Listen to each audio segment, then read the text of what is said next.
جب حضرت عمر رضی اللہ تعالیٰ عنہ کے پاس ایک غریب مسلمان شکایت لے کر آیا تو ان کا فیصلہ ایسا تھا کہ آج بھی دنیا اس انصاف کی مثال دیتا ہے۔ حضرت عمر رضی اللہ تعالیٰ عنہ کا دور انصاف اور عدل کا دور تھا۔ ایک مرتبہ ایک غریب شخص مدینہ میں آیا اور کہا، مجھ پر ایک امیر شخص نے ظلم کیا ہے اور کوئی میری سنوائی نہیں کرتا۔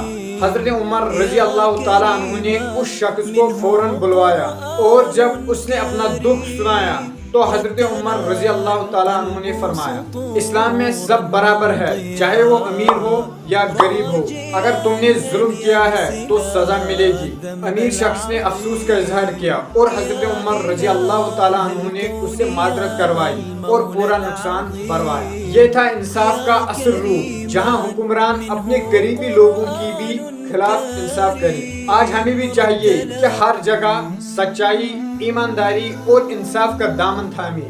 تو دوستو، اللہ سے یہی دعا کرتے ہیں، یا اللہ ہمیں کسی کے اوپر ظلم کرنے سے بچا لے۔